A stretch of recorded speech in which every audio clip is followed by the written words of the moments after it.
Hello. Hi, my name's Sonia. We're going to be reading More Scary Stories to Tell in the Dark, by Alvin Schwartz, and drawings by Stephen Gammell. Alvin Schwartz, he collected this, right? He didn't actually write them, but he put them together,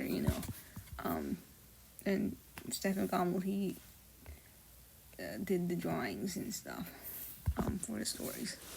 I think they're based on a true story, because Stephen Gammell probably, I don't know if Alvin Schwartz, seeing these stories, but I mean, someone saw them, that's why they're based on a true story, but yeah, that's the cover of the book.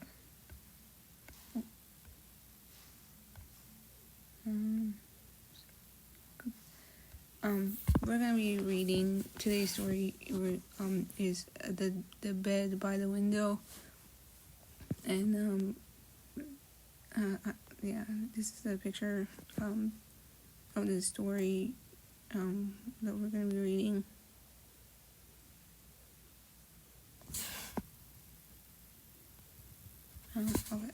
Let's start. The bed by the window.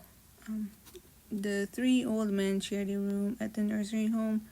Their room had only one window, but for them it was the only link to the real world. Ted Conklin, who had been there but the longest, had the bed next to the window. When Ted died, the man in the next bed, George Best, took his place, and the third man, Richard Green, took George's bed. Despite his illness, George was a cheerful man who spent his days describing the sights he could see from his bed. Pretty girls, a policeman on horseback, a traffic jam, a pizza parlor, a fire station, and other scenes of life outside.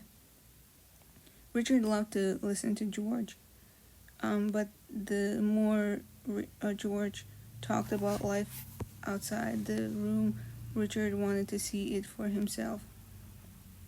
Yet, he knew that only when George died would he have his chance.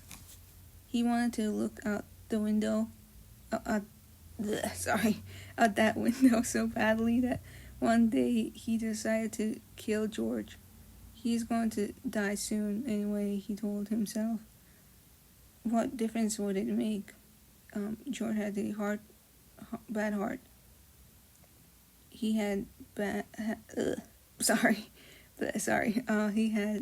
he had an attack during the night, and the nurse could not get to him right away. He had pills he could take.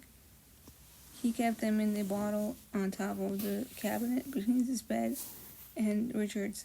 All Richard had to do was knock the bottle to the floor where George could not reach it. A few nights later, George died just as Richard had planned he would. And the next morning, Richard was moved to the bed by the window, and he would see for himself all the things outside that George had described. After the nurses had left, Richard turned to the window and looked out, but all he could see was a blank brick wall. That's the end of the story.